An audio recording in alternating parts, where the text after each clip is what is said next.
So in the BIOS, I think F12 or something is a keystroke. So if you press that, you can go to that setting and change the order this BIOS has to look for the bootstrap loader, because as I said, the BIOS is the one that loads the bootstrap loader. Okay, so it will have to know for where it has to look for the bootstrap loader, right? So the BIOS will have a list of things. It will say hard disk, and then external disk, 1, 2, depending on those interfaces. So if you have, say, flash drive interface for a flash drive, it will list those interfaces. And then if you have a CD drive, it will list that interface. And then if you have a floppy drive, it will list that interface and so on. Okay? Normally people set the hard disk as the first thing it has to look for to load up an operating system. But if you have, say, a brand new hard disk to which you want to install something, right? You probably want to go through a floppy disk, or in the olden days, or nowadays use a CD drive to install. Then you have to make sure you change the BIOS settings so that when system is booting up, it looks into that drive. If you want to load your operating system from the CD drive and then install the operating system on the hard disk, so make sure you change the BIOS settings so that it loads the operating system, the bootstrap loader, from the CD drive. So that's what you have to do when you have to reinstall your operating system, which is on a CD drive, the bootstrap loader. You have to make sure you change the settings. If you see people doing installation, they will try to go to the BIOS and change. Okay? But then once you install the operating system from the CD drive, you have to make sure to go back and change. Why? If you leave it as it is, then every time you boot up the system, it will try to read from the CD drive, right? And if something is not there, again, you might notice, especially the floppy disk. If you have plugged in a floppy disk, right, and the system is booting up, you will get an error message, typically. You have noticed it? What's that? Voice command. BIOS command? Voice. Voice, yes. There is a familiar thing, I think I have that message here. What is that called?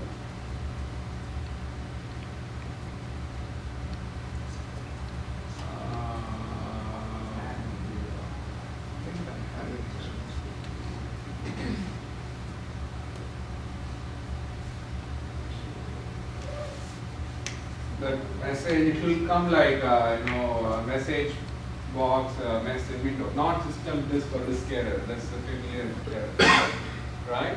So it will ask you basically to load a disk, because the reason why you're getting that error is it's not able to locate a bootstrap loader in a floppy disk.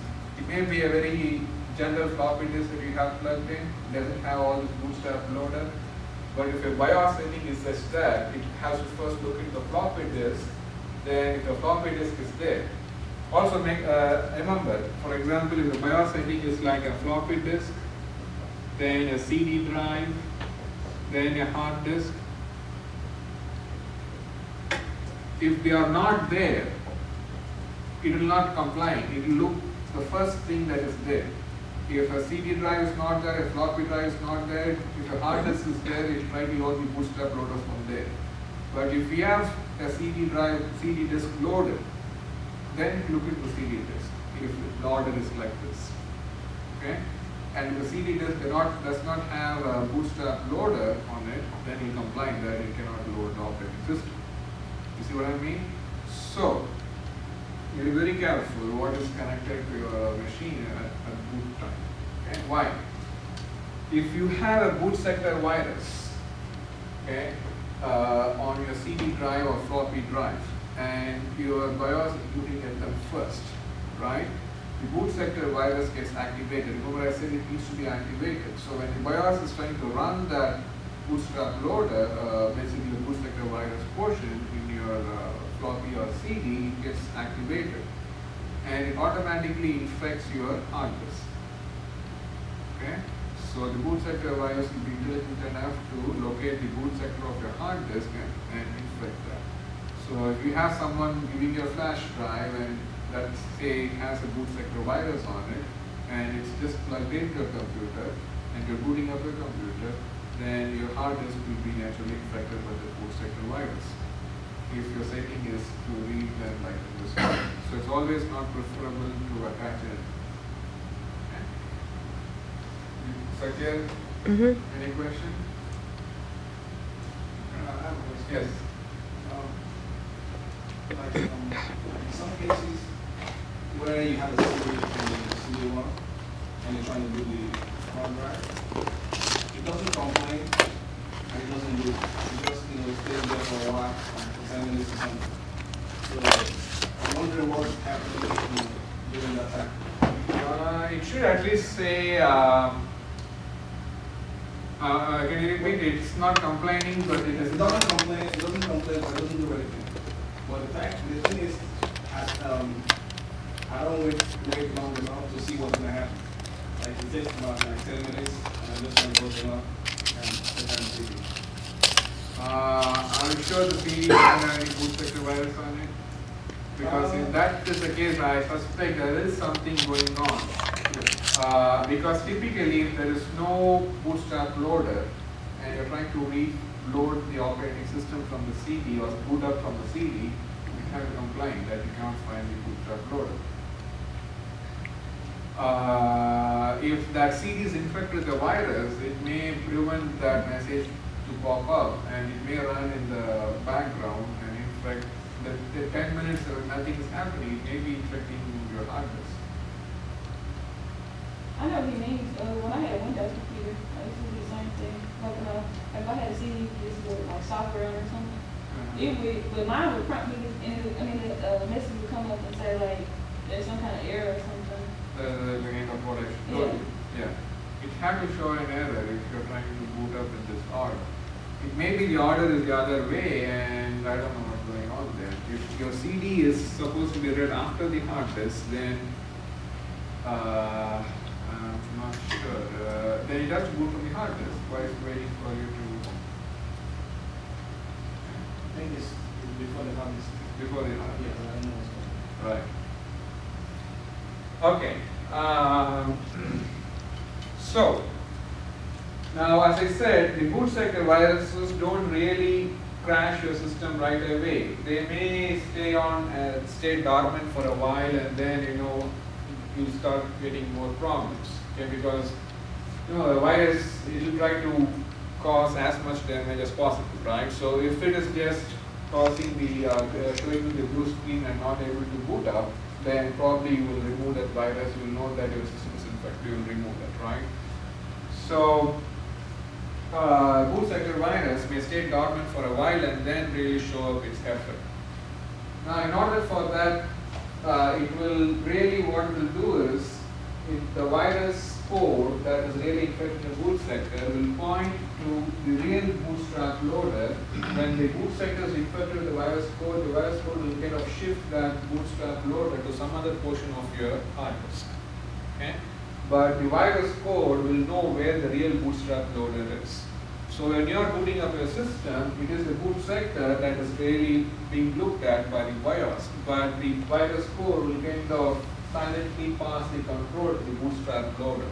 So the bootstrap loader will kind of get loaded from some other location, not the boot sector, from some other location to the RAM. So which means you are able to boot up the system, right? You see what I mean? You are able to boot up the system even if it's infected with the boot sector virus for a while. So it depends really when it really wants to show all its effects. But why it wants to do this? Let's say now a kind of an innocent or a kind of a good flash drive or CD disk is connected to your machine, and your hard disk is infected with the boot sector virus, right? Well, if you have connected to them at boot time, and this is what is happening, the computer is booting up, you see again the virus code is activated.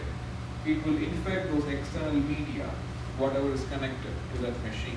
So it will infect those things that are connected to it by letting up the machine to boot up, right? So both ways, it's not a good idea to have anything connected to your machine while at boot time. If your floppy disk or CD drive CD disk is infected, it will corrupt your hard disk if they are infected with boot sector virus. Or if your hard disk is infected with boot sector virus, it may infect your floppy flash drive or CD drive at boot time. Okay?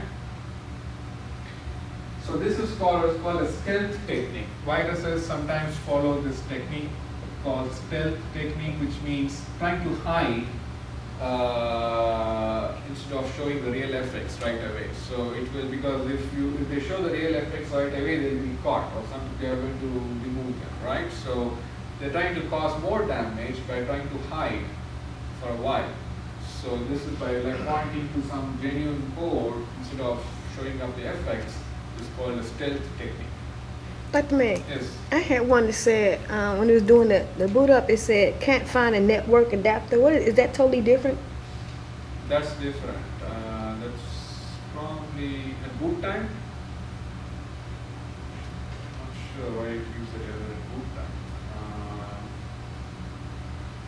Anybody knows? Network adapter? Maybe the network card went back. The what? Yeah. I think what you remember. I think I had a line here. The BIOS is supposed to check every hardware connected to a machine is working fine. It complains about even the battery. If your battery is going to go down, the adapter or network adapter, it complains about that. So it's probably a warning that you have to replace it, or if it's already not working, it will complain about that. Yes. So as part of its functionality, in addition to loading the bootstrap loader, the BIOS is also supposed to check all the hardware. This kind of like what do you call it? Before you start anything, you test everything, all the hardware is working fine. That's the time you get the error message. Okay.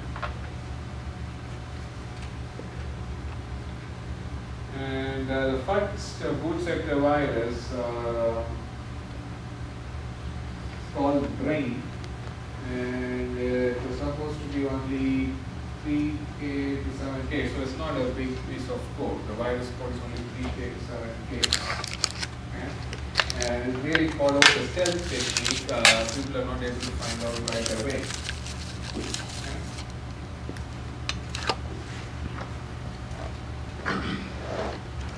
Any questions so far?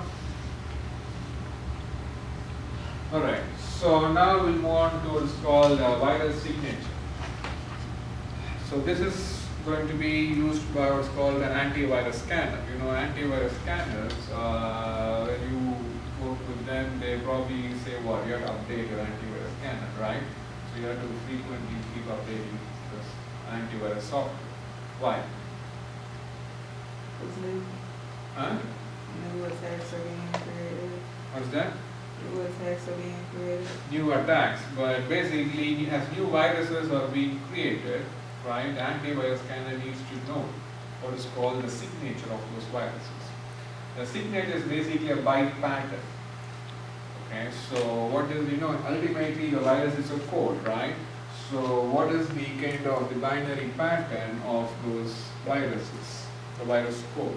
Okay, so I have an example here. This is the byte pattern signature for the redworm, the code redworm virus. If you're aware of it, it was very popular some time back.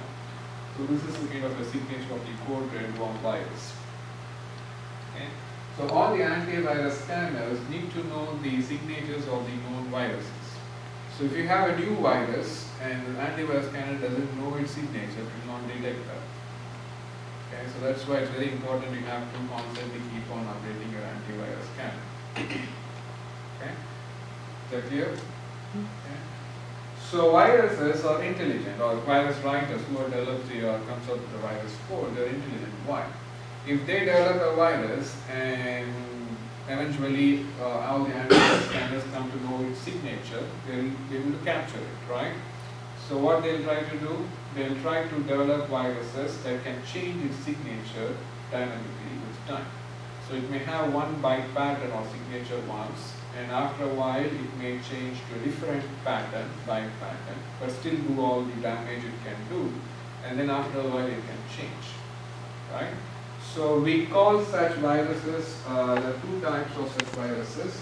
One is called polymorphic virus, and as a sub category of this, they can be also encrypted polymorphic viruses. And another category of viruses are called metamorphic viruses. Again, if you have taken a biology course, you might have come across this term morph, right? What morph means? Form. Form means different shapes or different ways you can assume things. Okay? So virus will try to get into different forms to basically confuse an antivirus scanner. So this is like a typical virus that gets attached to the, you see this is like say an application or a program, has a header, a version or actual program. The virus code gets attached maybe under the body header or let's say next to the header. So when the program is activated, the header runs and then the virus code runs before the rest of the code runs. Right? So this is a typical virus infecting an executable or some program. Okay? Now, instead of, because if you just have like this, all your virus code attached, eventually the antivirus scanners will get to know its signature, right? So one way to do this is actually metamorphism. You split the virus code and kind of distribute it throughout your host program which you are infecting. Okay? So right after the header you have a jump statement. You know jump statement from your architecture course, what it does, it jumps to the instruction where you say you have to jump to, right? So you have a jump instruction and it jumps to this location in memory, and then this is, you have a part of the virus code. You see here, you are trying to run the whole virus code, right? The way you are running it is you have a jump, the control goes here, and then after you finish this, you jump to this piece of code, and then you jump again back to this and you run the original program. So you have split it into two parts and you're running these two parts still one after the other. You're jumping from here to here and then jumping to here and then going back. So you're not really losing any functionality. But what you're doing, you're splitting the virus code into two parts and using the jump instructions, you're managing how the execution is to be done for the virus code. Right? But what you are achieving by this, you are no longer having a particular signature, the byte pattern. You are kind of breaking it up, right? You know, because a virus scanner will be programmed to look for this byte pattern. And if it cannot get the same thing or very similar to that, right, it will not be able to catch that virus. Okay? Because this piece of code doesn't really reflect this. Right? If a virus, this is where the signature-based detection and anomaly-based detection comes. If it's a purely signature-based antivirus scanner, it will look for 100% match to the byte pattern. Whatever it comes across has exactly matched to its database, the antivirus scanner database. Right? If it's an anomaly-based thing, if it is say 70% or 50% to what it is there, then it may raise a flag telling that this looks like a virus. Okay? But remember, people don't want to be annoyed with too much of what is called false positives. What is false positive? When you study the inclusion textbook chapter? When it says it's a virus and it's not. Yeah, it complains it as a virus, but it's not really a virus. We don't want too many false positives because then people will just turn off the alarm and make it like even if it detects one, it cannot raise the alarm. Right? So that's like a trade-off. So this is the idea of metamorphic virus. You kind of break it up into several sub-parts and distribute it around, and using those jump instructions or some kind of dummy instructions, you make that make it very difficult to be able to detect a pattern, a byte pattern or a virus signature. Okay? So such kind of viruses are called metamorphic viruses. And you realize that there should be something that splits it. So let's say this is one form. Like instead of like say 1000 bytes is the size of the virus code, I split it up into say 500 bytes and 500 bytes. I could split it up into 3 parts, like 200, 500, and then 300, any pattern, right? So you can have innumerable number of forms of the same virus. Okay? But there should be some piece of code within this virus code that's called what is called the morphing engine. What is that morphing engine supposed to do? This is the piece of code within that virus code that will decide what form the virus code will take the subsequent instances. So in one time you activate the virus code, it will take this form, and the next form it will take will be decided by the morphing engine. Okay? So remember what it does. When this program is infected, you run this program, this form of the virus runs. When this form of the virus runs, what it will do? It may infect some other program or a file on your system. So this is say file A, and this is how it's infected. So when this virus tries to infect a file B, it may not attach file B the same pattern. It may split it up into 3 parts and attach to the file B as 200 bytes, 500 bytes, 300 bytes, as I said. But what decides how it has to split or change its form? This morphing engine. So the morphing engine should be part of the virus code, alright? And that will run and decide, okay, this is how I'm going to have my new form.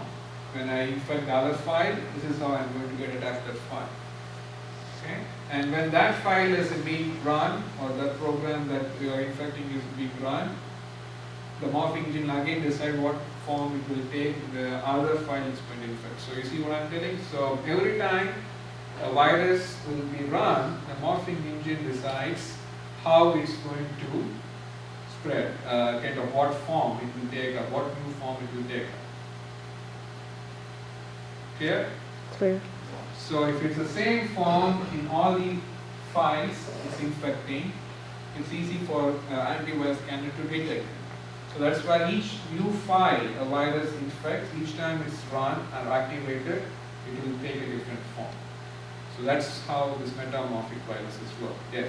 Have you heard about antivirus companies creating or making up their own viruses? Right. Do you think that's true? I've heard of it, but it's basically not markets, kind of strategy to force you to renew their license. I know if you are, say, purchasing a license, a subscription from an antivirus company, it will be valid for certain times, so 2 years or something, right? By the time you are approaching the 2-year period, your machine will start behaving sometimes crazy. Because of them? Right. So the antivirus scanner itself will make your machine to do certain things. And I've seen that. And when you call them, they will say, oh yeah, we have come across some new virus or new kind of malware, whatever.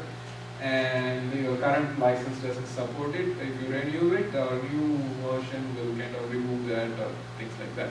So kind of forced kind of update or kind of renew that license. It's true.